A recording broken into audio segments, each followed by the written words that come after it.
Bien le bonjour. C'est un plaisir et une joie pour moi de venir vous visiter, prendre ce temps avec vous dans la présence de Dieu et puis de pouvoir partager quelque chose concernant la foi. Qu'est-ce que nous pouvons dire sur la foi ? Il y a bien des choses qui ont déjà été partagées, dites, écrites sur le sujet. Mais peut-être que nous pouvons nous-mêmes ce matin nous poser des questions sur la foi. C'est-à-dire déjà pour nous-mêmes, où est-ce que j'en suis dans ma foi. Je ne parlerai pas de la foi dans l'existence de Dieu, puisque si nous sommes réunis ce matin, c'est parce que nous croyons en Dieu. En tout cas, nous croyons que Dieu existe. Donc, il ne s'agit pas seulement de cela, mais de quelle manière je vis ma foi. C'est intéressant parce que Jésus dit, concernant la fin des temps, il dit « Quand je reviendrai, trouverai-je la foi sur terre ?» Mais encore, faut-il se poser la question, quel genre de foi ? Nous pouvons tous dire « Moi, j'ai la foi que Dieu existe. J'ai la foi que Jésus est venu dans le monde, qu'il est mort, qu'il est ressuscité, qu'il revient. Je crois à ces choses et donc j'ai la foi. » C'est une partie de la foi. Mais ça va, il me semble, beaucoup plus loin que cela. Est-ce qu'il faut avoir une grosse foi ? Est-ce que vous avez une grosse foi ? D'ailleurs, qu'est-ce que ça veut dire, avoir une grosse foi ? Et en plus, est-ce que c'est nécessaire ? Ce n'est pas nécessaire d'avoir une grosse foi. Parfois, j'ai vu souvent des chrétiens qui priaient ou qui se culpabilisaient de ne pas avoir suffisamment la foi. Ils voulaient avoir une plus grosse foi. On ne sait pas pourquoi faire, mais ils voulaient une plus grosse foi. Parfois, c'est parce qu'ils étaient dans une difficulté, ou dans la maladie, ou dans les problèmes, ou dans qu'importe. Et ils se disaient, mais je veux, ou Seigneur, augmente la foi chez moi. Peut-être vous avez fait cette prière déjà ? Allô ? Oui, vous êtes là ? Ouais. Est-ce que vous avez déjà fait cette prière ?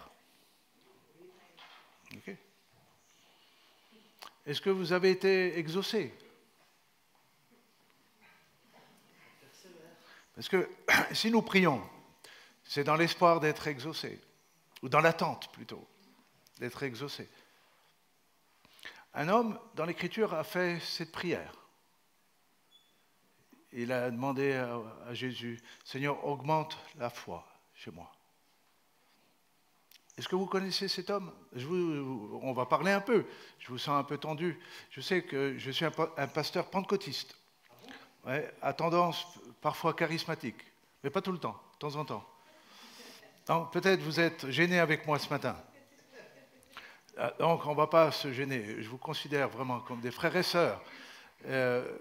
Et je sais que c'est réciproque, sans quoi votre pasteur ne m'aurait pas invité. Il a mis 10 ans pour m'inviter. Donc maintenant, je suis là. Non, je le blague un peu, je l'embête un peu. Non, je l'embête. Non, mais est-ce que vous connaissez qui a fait cette prière dans l'Écriture ? Seigneur, augmente la foi. Bah non. Non. Non, c'est l'apôtre Pierre. Pierre dit au Seigneur, Seigneur, augmente-nous la foi. Vous savez dans quelles circonstances ? Pierre a eu une question à poser au Seigneur. Il a dit, Seigneur, combien de fois dois-je pardonner ? Est-ce que je dois pardonner 7 fois ? Vous connaissez l'histoire. Et Jésus dit, non, pas 7 fois. Combien de fois ? Ça fait beaucoup. 70 fois 7 fois. Pour la même personne, dans la même journée, pour le même problème. Ça paraissait pour Pierre impossible. C'est la raison pour laquelle il dira, Seigneur, augmente-nous la foi, parce qu'on ne va pas y arriver. On va pas arriver à pardonner comme ça. C'est-à-dire pardonner tout le temps. Ça vous parle, ça? Au niveau du pardon, pardonnez tout le temps. Est-ce que vous pouvez dire à votre voisin, il faut pardonner tout le temps? Dites à votre voisin, il faut pardonner tout le temps. Dites à votre femme, il faut pardonner tout le temps. Ah, ou dites à votre mari, il faut pardonner tout le temps. Ah. Okay. Vous comprenez maintenant, la prière.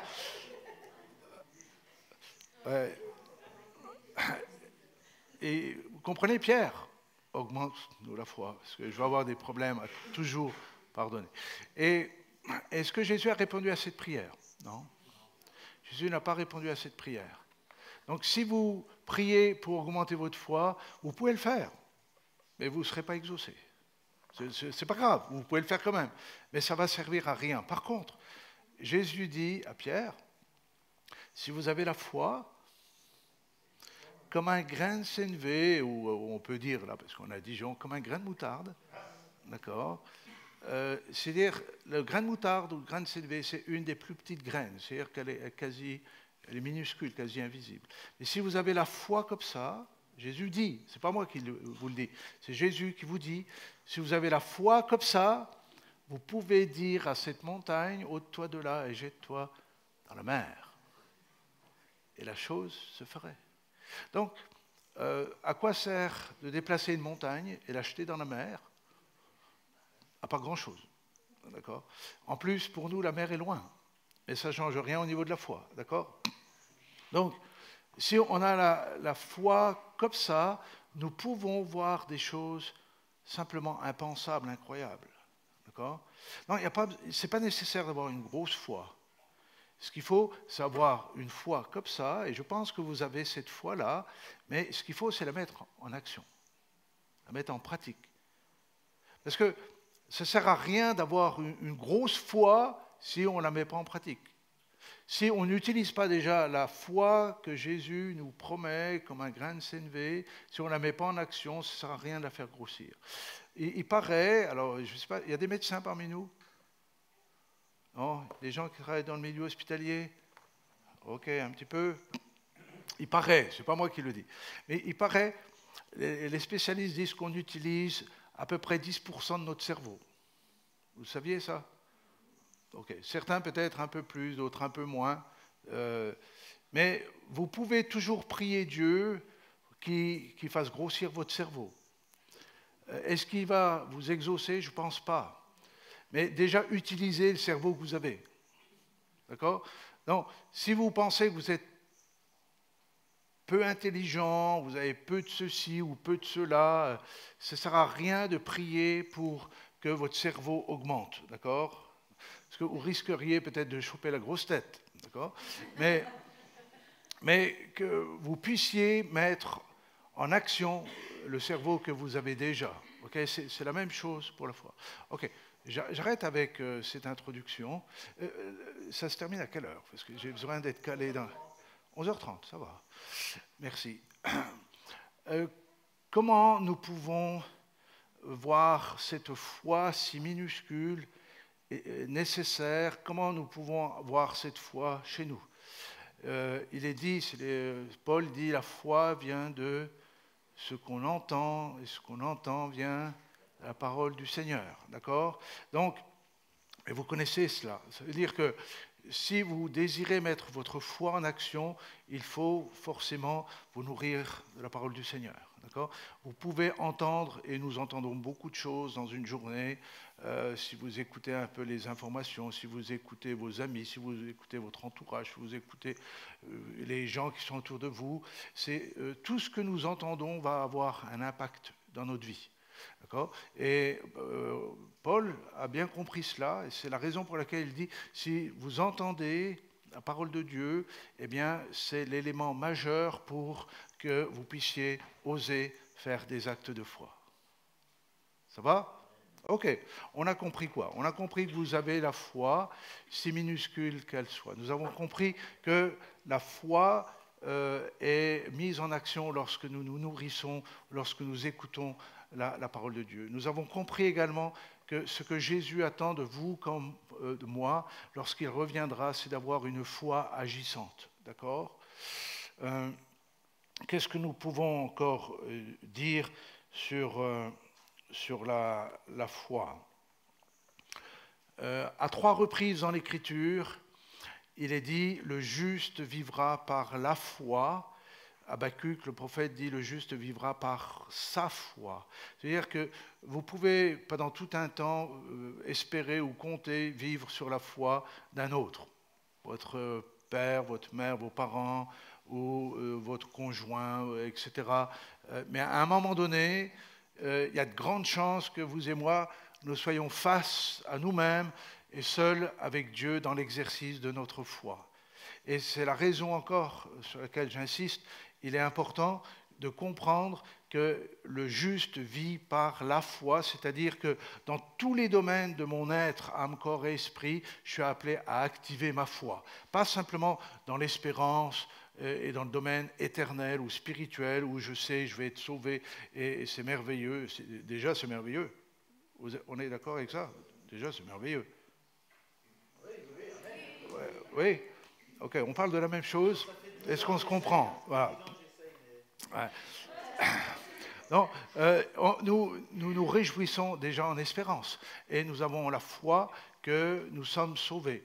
Mais également pour tout ce qui est le domaine de ma vie, de mon âme, j'ai besoin d'apprendre à compter sur Dieu en toutes choses. Et puis pour mon corps et pour les besoins de mon corps, pour ma santé, pour ce dont j'ai besoin de manger, de boire, etc., pour vivre, tout cela doit me pousser à compter sur Dieu. Le juste vivra par la foi. Et c'est ce que nous devons retenir. Nous pouvons bien sûr compter sur les hommes. Vous pouvez me dire, mais moi tout va bien, j'ai un bon job. En plus j'ai un CDI. Vous imaginez, un CDI, ça vous garantit tout. Finalement, ça ne vous garantit rien. C'est simplement dans la tête que ça garantit que nous n'allons pas perdre notre boulot. Mais si ton patron meurt demain, peut-être qu'il y a des chances que tu perds ton job quand même. Donc notre foi, elle n'est pas basée sur ce que les hommes peuvent nous apporter. Elle est basée sur ce que Dieu nous dit. OK? OK, on y va. C'est parti. Un texte qu'on va lire tous ensemble, Jacques 5, 17. Normalement, il devrait s'afficher. Élie était un homme comme nous, soumis aux mêmes sentiments et aux mêmes expériences. Il pria avec ferveur pour qu'il ne pleuve pas. Et, effectivement, pendant 3 ans et demi, il ne tomba pas de pluie sur la terre. Ensuite, 18. Il faut le commander? Il n'y en a pas. OK. Je vais le reprendre. Mais je suis en version second. Là, vous n'êtes pas en version second, hein? Non. Non, ce n'est pas un problème, c'est une question, ce n'est pas un reproche. Hein. Je pose simplement des questions, le temps de trouver mon texte.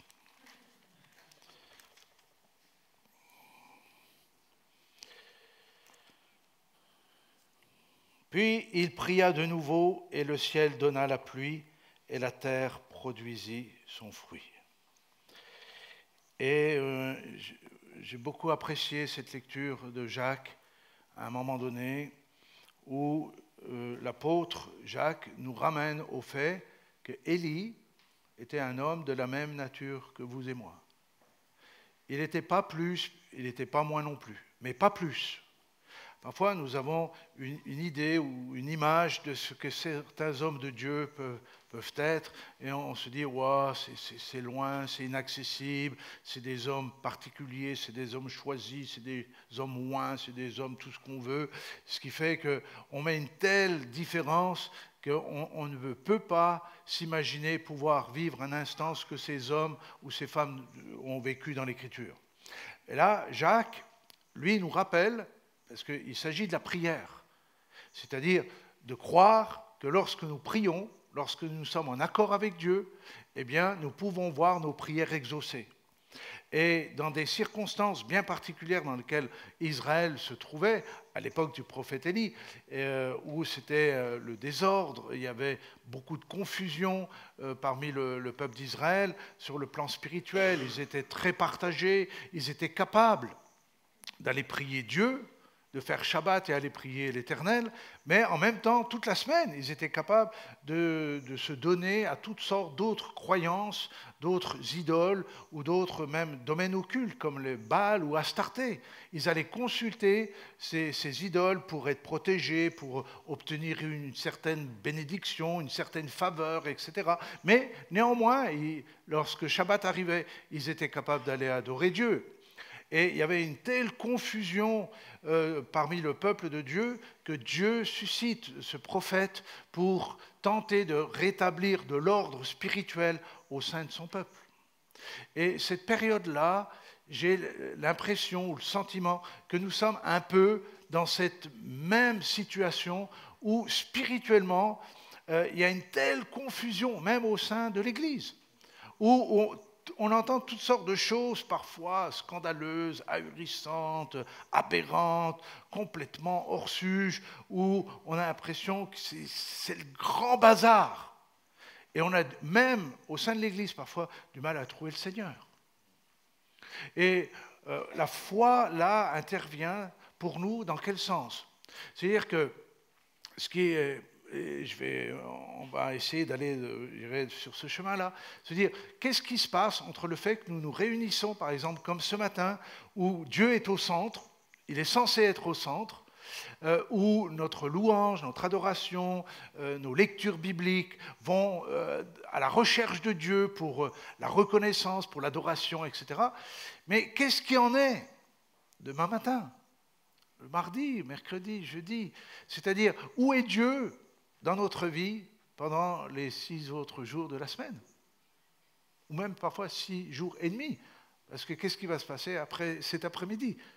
C'est-à-dire que nous sommes là, tout disposés, tout ouverts à recevoir de Dieu, mais nous avons souvent une difficulté, c'est-à-dire qu'entre ce que nous vivons ensemble et ce que nous vivons lorsque nous ne sommes plus ensemble, c'est-à-dire lorsque nous sommes dans nos maisons, lorsque nous sommes au travail, lorsque nous sommes au volant de notre voiture, lorsque nous sommes, etc., etc., etc. C'est-à-dire qu'il y a une telle différence dans mes pensées lorsque je suis là et lorsque je suis à l'extérieur.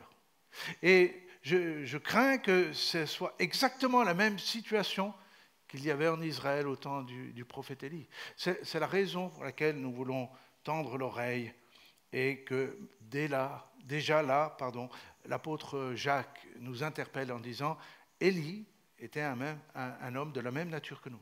C'est-à-dire que ce qui nous paraît totalement inaccessible devient accessible.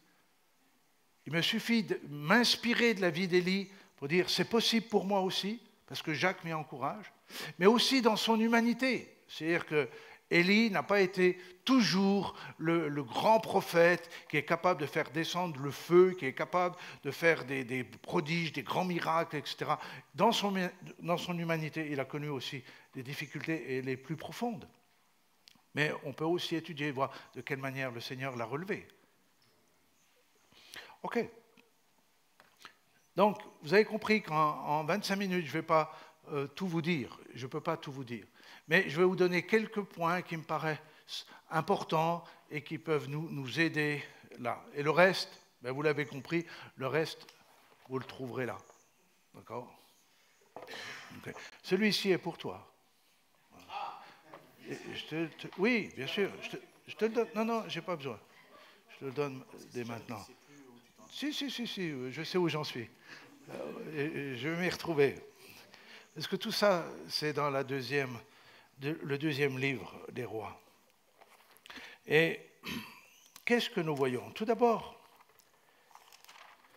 lorsque Élie, un roi, chapitre 17, voilà un homme, on ne sait pas trop d'où il vient, Élie le Tishbite, un des habitants de Galaad qui est au nord d'Israël, dit à Achab, au roi Achab, Akab, comme vous voulez. Et voici ce qu'il lui dit. L'Éternel est vivant, le Dieu d'Israël, dont je suis le serviteur.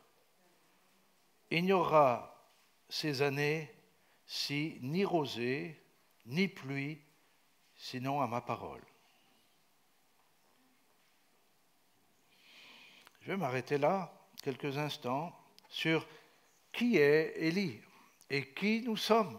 Nous devons absolument avoir de l'assurance sur qui nous sommes. Et Élie n'est pas un homme orgueilleux au point de vouloir se vanter, se mettre en avant, etc. Mais il sait qui il est.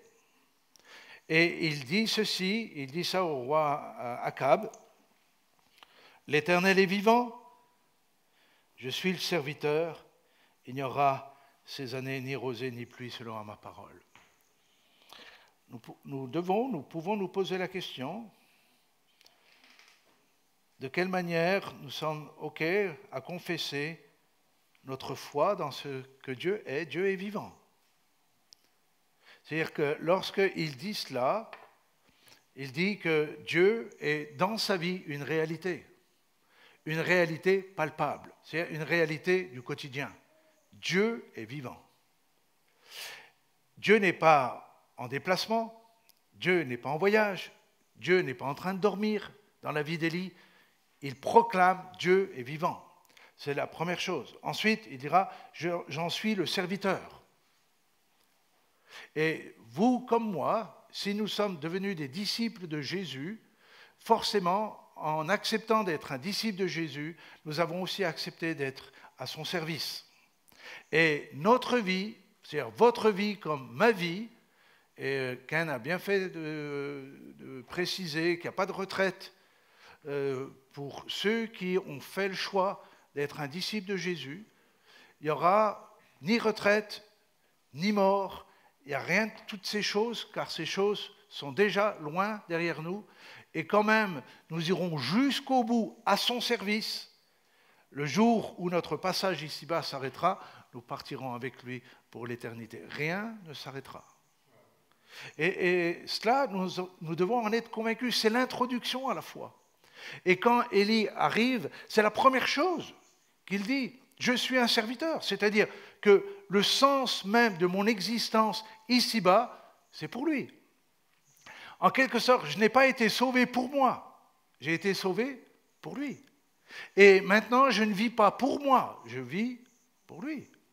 Ça veut dire, ça commence là. Vous comprenez? Parfois, nous voulons être au bénéfice de la foi, sans même savoir si Dieu est vivant et si je suis son serviteur. Si vous êtes serviteur de Christ, eh bien, votre vie, c'est Christ.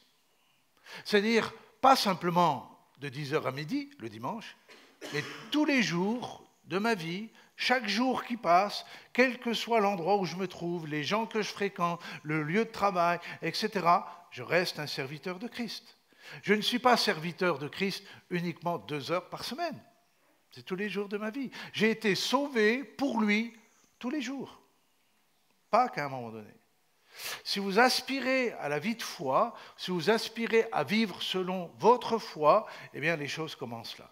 Ensuite, la troisième chose, c'est le message. Il a reçu un message qu'il doit délivrer, d'abord au roi, puis ensuite au peuple. Nous avons reçu nous-mêmes un message, ne serait-ce que le message de la bonne nouvelle. Et ce message, il n'est pas pour nous, il est pour que nous puissions le partager. Maintenant, essayons de rassembler ces trois choses. D'accord? L'Éternel est vivant, je suis son serviteur, et j'ai un message à délivrer. Et rien qu'avec ça, nous pouvons résumer votre vie et la mienne. Nous pourrions même arrêter la méditation là et dire où est-ce que nous en sommes avec ça? Ça va? Ouais, on continue un peu alors. Verset 2, la parole de l'Éternel fut adressée à Élie en ces mots, « Pars d'ici, dirige-toi vers l'Orient et cache-toi près du torrent de Kérit qui est en face du Jourdain. »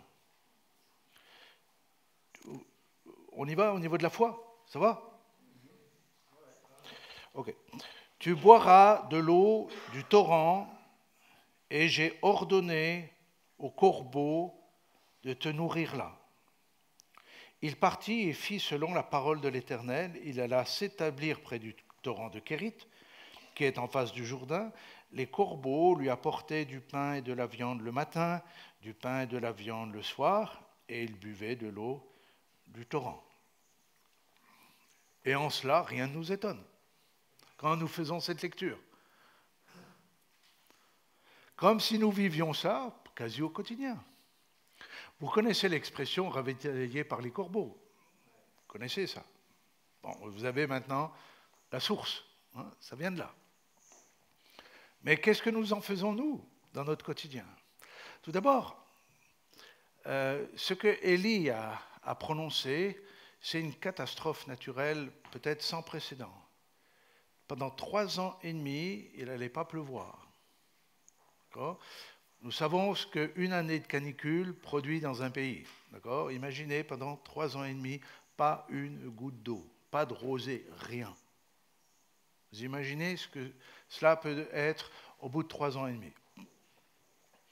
Pourquoi cette parole donnée? Dans un seul but, de pouvoir ramener, si possible, le peuple d'Israël dans les voies de l'Éternel. D'accord? Donc, ce qui peut nous paraître parfois un jugement, et ça a été un jugement, ce qui peut nous paraître comme un jugement, eh bien, cela est pour d'abord nous interpeller, nous, en tant que croyants sur la terre, et ensuite les non-croyants, mais d'abord nous, les croyants. Mais le peuple d'Israël, comme tous les peuples autour, ont subi la même chose, parce que cette chose s'est faite sur la terre. Est-ce que ça s'est fait sur le globe? Je ne sais pas, qu'importe. Mais une chose est certaine, sur la terre d'Israël et sur les pays voisins, il n'y a pas plus du tout. Pas plus du tout. Qu'est-ce que nous allons devenir, vous et moi, lorsque nous lisons les fléaux, les trompettes, les jugements? Qu'est-ce que nous allons devenir? Parce que ces choses arriveront. Alors, je ne suis pas un prophète de malheur dans le cadre de mon ministère. Mais néanmoins, je dois lire ces choses et on a un devoir d'avertir le peuple de Dieu. J'aimerais vous annoncer que des bonnes nouvelles ce matin.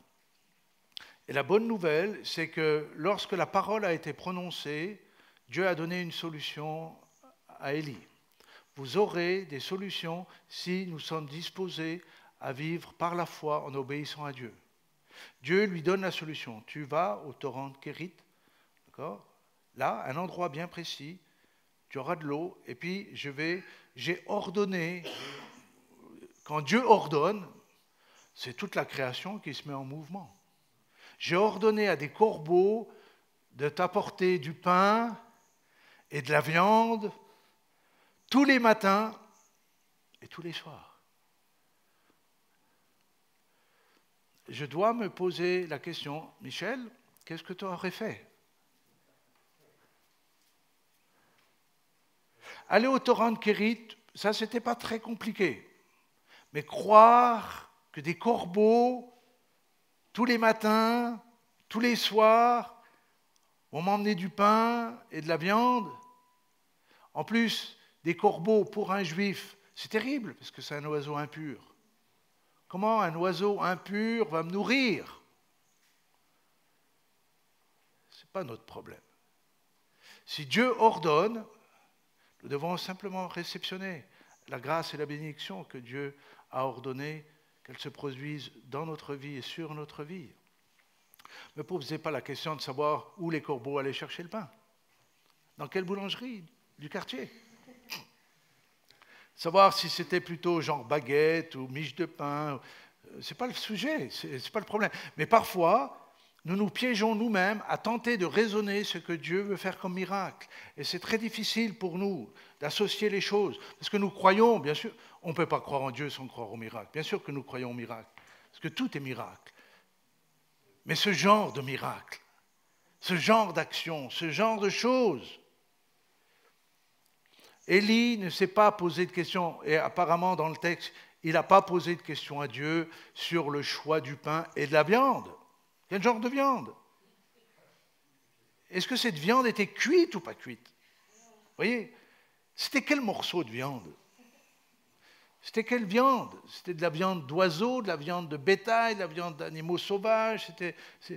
Mais qu'importe, Dieu apportait la solution à son serviteur.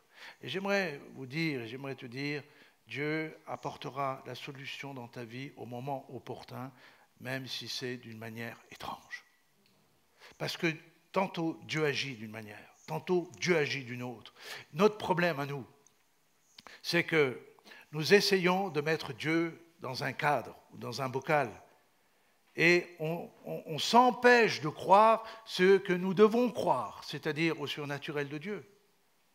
Et dans les moments les plus sombres, les plus difficiles, dans lesquels l'Église devra passer, dans les temps futurs, il nous faudra élargir notre foi, notre confiance en celui qui peut faire toutes choses, même les choses les plus folles.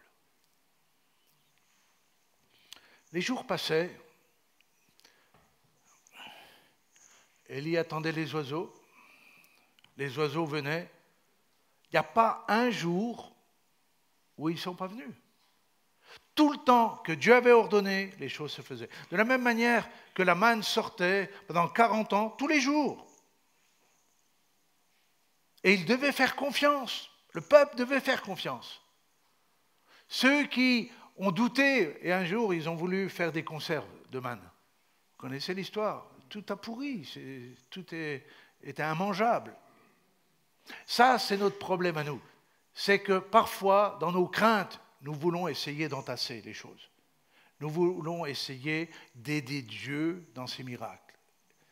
Et nous faisons plus de mal que de bien à nous-mêmes. Ok, je continue. Il y aurait encore beaucoup de choses à dire sur ces corbeaux et tout, mais vous avez compris et vous avez maintenant accepté le fait que Dieu est tout-puissant et il fait ce qu'il veut.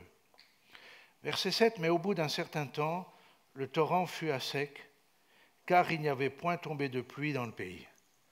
Et ce petit verset-là est très intéressant. Parce que Dieu avait donné une solution à son serviteur. Il avait dit, tu vas au torrent de Kérit, et là, tu auras à boire par le torrent et tu auras à manger par les corbeaux.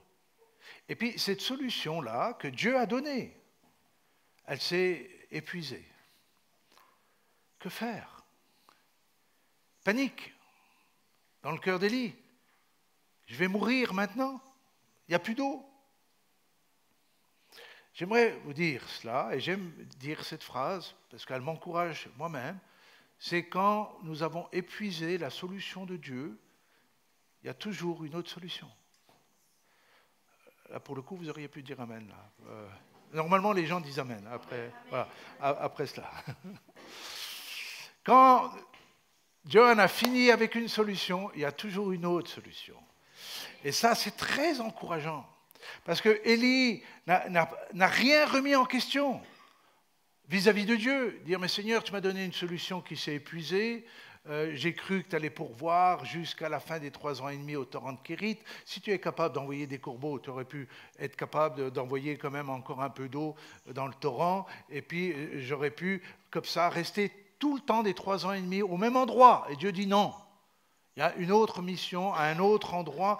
Maintenant, tu vas aller à Sarepta, c'est-à-dire en dehors du territoire d'Israël, et tu vas trouver là, à tel endroit, une femme veuve, et ça, c'est ma solution, parce que j'ai ordonné à cette femme. Vous comprenez? Quand Dieu ordonne, les choses deviennent beaucoup plus faciles. Donc, nous devons être à l'écoute de ce que Dieu veut nous dire, parce que Dieu est celui qui parle. Dieu est celui qui se révèle. Dieu est celui qui s'exprime. Dieu est celui qui nous conduit. Dieu est celui qui nous dirige. Donc, il y aura forcément, pour chacun d'entre nous, une solution venant d'en haut. Parce que Dieu est en mouvement. Parce que Dieu est vivant. Certains peuvent confesser que Dieu est vivant, mais ils ne l'ont jamais entendu s'exprimer dans leur vie. Ça veut dire qu'il est vivant, mais il n'est pas là. Il est vivant, mais il n'est pas disponible pour eux. Il est vivant, mais il est muet. Il est vivant, mais il n'agit jamais. Vous voyez, il faut arriver à associer ce que nous croyons réellement à notre vie au quotidien. Si l'Éternel est vivant, j'ai une solution par l'Éternel, parce qu'il est vivant. Et le voilà parti à Sarepta. Voici, j'y ai ordonné à une femme veuve de te nourrir. il se leva et alla à Sarepta. Comment, je reprends un peu aussi le contexte avec les oiseaux tout à l'heure, comment le prophète peut aller s'installer chez une femme veuve? Ça ne se fait pas. On ne fait pas ça. C'est-à-dire qu'il n'est pas, pour la réputation du prophète, souhaitable que cet homme-là aille chez une femme qui est seule et veuve. Il y a un enfant. C'est-à-dire qu'il peut vivre ailleurs que chez une femme seule. Vous êtes d'accord avec moi avec ça? Ok. Un peu de morale, quoi, hein, dans l'Église, quand même, un petit peu. Hein, d'accord? Et là, Dieu a ordonné. C'est-à-dire que Dieu, là, pour cette circonstance, est en train de mettre le bazar dans cette situation. C'est-à-dire que les codes sont un peu remis en question. Mais pourquoi? Parce que Dieu veut, à travers cette femme, se glorifier. D'ailleurs, Jésus reprendra cet exemple de cette femme de Sarepta lorsqu'il s'adressera aux pharisiens. Et il leur reprochera, dire, mais au temps d'Élie, il n'y a pas une femme en Israël qui a pu accepter l'accueil d'Élie. Il a fallu qu'il parte à Sarepta. Et c'est cette femme-là qui l'a accepté, qui l'a accueilli. Et là, regardez un peu l'histoire. Un autre miracle. Donc, comme Élie arrivait à l'entrée de la ville, voici, il y avait là une femme veuve qui ramassait du bois. Il l'appela et dit, « Va me chercher, je te prie, un peu d'eau dans un vase afin que je boive. » Et elle alla en chercher. Il l'appela de nouveau et dit, « Apporte-moi, je te prie, un morceau de pain dans ta main. » Et elle répondit, « L'Éternel, ton Dieu, » donc elle savait qu'Élie était juif, « L'Éternel, ton Dieu, à toi, est vivant. Je n'ai rien de cuit, je n'ai qu'une poignée de farine dans un pot et un peu d'huile dans une cruche. Et voici, je ramasse deux morceaux de bois. Puis je rentrerai, je préparerai cela pour moi et pour mon fils, nous mangerons, après quoi nous mourrons. » Élie lui dit, « Ne crains point, rentre, fais comme tu as dit, seulement prépare-moi d'abord avec cela un petit gâteau, et tu me l'apporteras. Et tu en feras ensuite pour toi et ton fils. Car ainsi parle l'Éternel, le Dieu d'Israël, la farine qui est dans le pot ne manquera point, et l'huile qui est dans la cruche ne diminuera point, jusqu'au jour où l'Éternel fera tomber de la pluie sur la face du sol. » Elle alla, elle fit selon la parole d'Élie, et pendant longtemps, elle eut de quoi manger, elle et sa famille, aussi bien qu'Élie. La farine qui était dans le pot n'en manqua point, et l'huile qui était dans la cruche ne diminua point, selon la parole que l'Éternel avait prononcée par Élie. Waouh! Waouh! Pour vivre, écoutez bien ceci, pour vivre ce type de miracle, parce que c'est impressionnant, c'est-à-dire que la femme, elle sait très bien ce qui lui reste comme farine, comme huile. Elle sait, elle le dit, elle dit on va faire un petit gâteau et puis après on va mourir. C'est fini, il n'y a plus rien à manger. Et Élie, j'aime beaucoup la pédagogie que Élie utilise là. Il dit ok, j'ai compris tout ça, mais tu vas le faire, le gâteau, et puis c'est moi qui vais le manger. Alors, pourquoi il peut dire cela? Et il dit si tu fais cela, eh bien non seulement moi je vais manger, mais toi aussi tu ne manqueras pas. Et cette femme, qui n'est pas du tout juive, qui n'est pas du tout croyante, elle sait que l'Éternel est vivant. Elle a entendu, elle connaît toutes les histoires de Dieu au sein du peuple d'Israël, mais ce n'est pas son Dieu. Elle lui dit, ton Dieu, à toi, est vivant. Et c'est marrant que parfois, c'est les païens eux-mêmes qui nous rappellent la foi que nous devons avoir dans ce Dieu vivant. Ça ne nous met pas forcément à l'aise, mais c'est la réalité.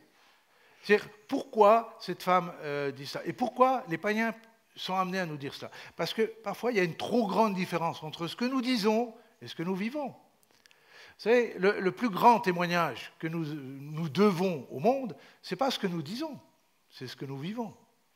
Les gens ne sont pas absurdes au point de simplement nous croire sur parole. Ils nous observent, ils nous regardent, ils nous jugent parfois. Ils disent, il est où ton Dieu? Et là, cette femme s'est exécutée et il nous est dit que tout le temps, c'est-à-dire qui restaient jusqu'à ce que la pluie revienne, eh bien, ils ont manqué de rien. Et vous avez vu, au début, elle était seule avec son fils, puis après, il nous a parlé de sa famille. Ce n'est pas repris l'expression « cette femme et son fils », c'est « femme et la famille ». C'est-à-dire que le miracle était au bénéfice de tous ceux qui gravitaient autour de cette maison. Et le véritable miracle dans notre vie, c'est de pouvoir être en bénédiction au plus grand nombre autour de nous. Posons-nous aussi la question, est-ce que nous sommes ce type de disciples qui déversent et arrosent la bénédiction autour de nous, et qui répandons en quelque sorte la vie?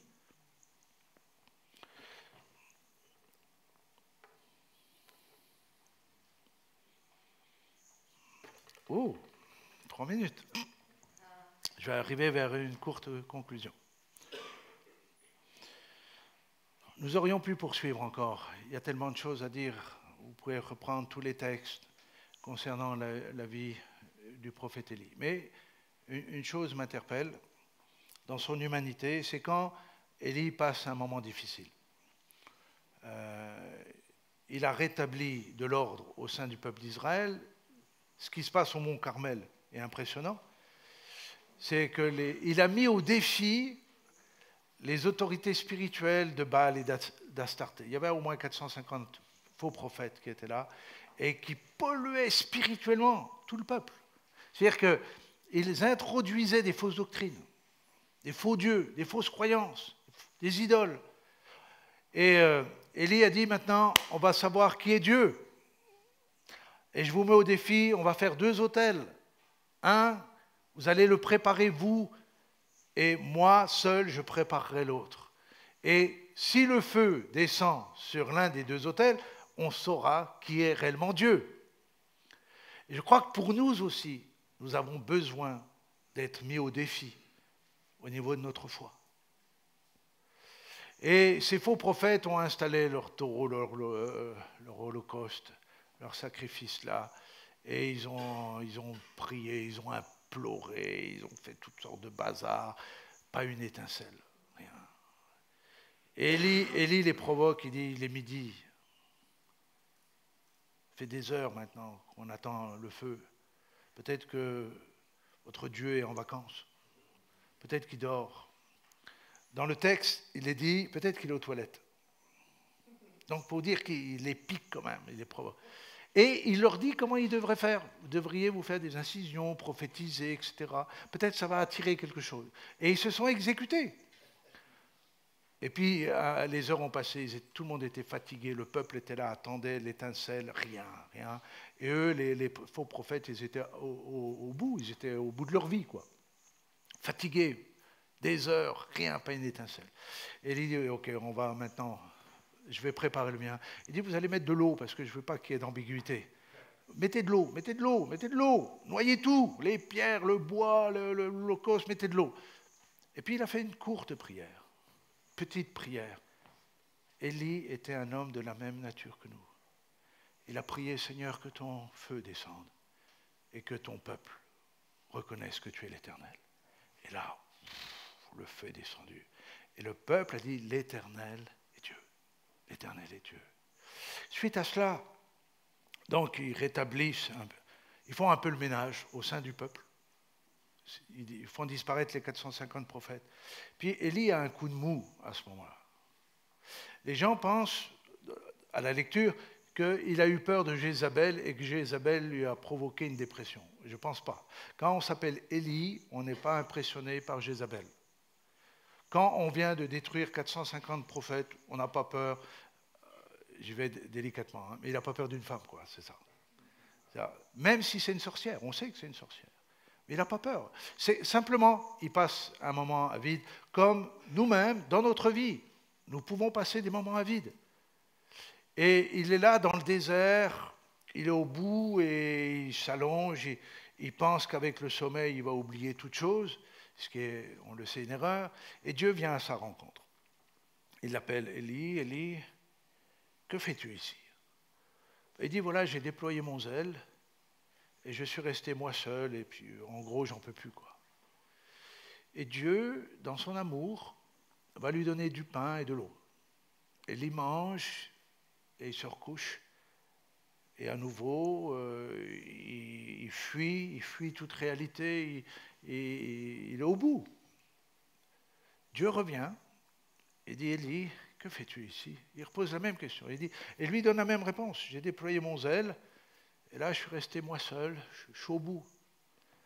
En gros, j'en peux plus. Je demande qu'une chose, c'est de mourir maintenant. Et Dieu lui redonne encore du pain, de l'eau, et les forces vont revenir.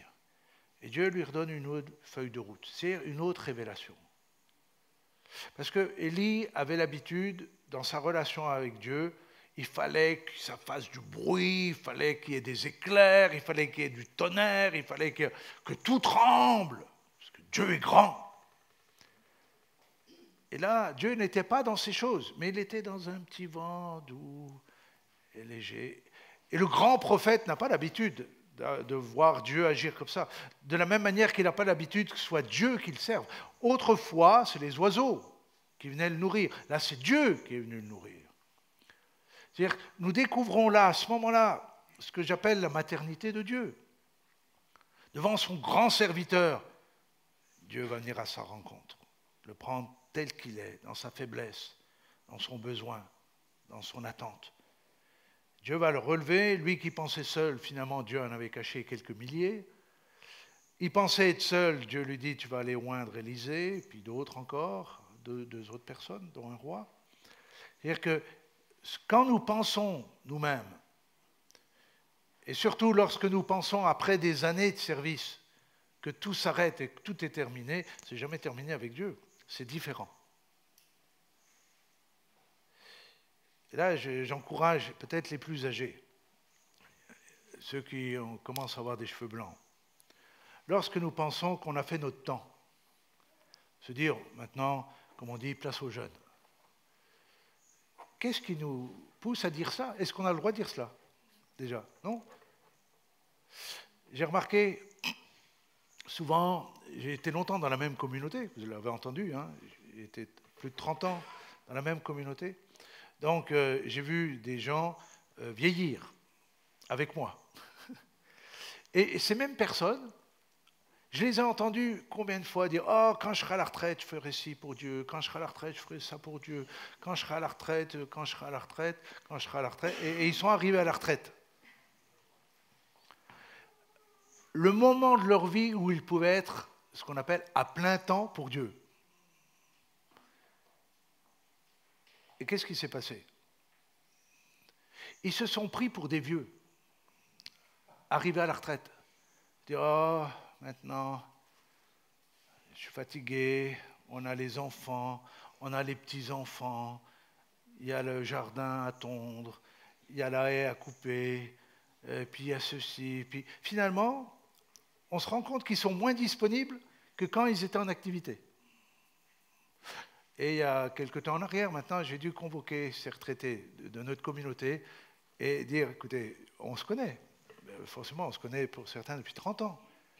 Et je sais que vous avez aspiré à servir le Seigneur de tout votre cœur, toute votre âme, toute votre pensée, de toute votre force. Et maintenant, vous avez 60 ans. Vous avez encore plein de force. Vous avez encore plein d'énergie. Vous avez toute l'expérience de la vie. Vous avez la durée, vous avez la connaissance, vous avez tout.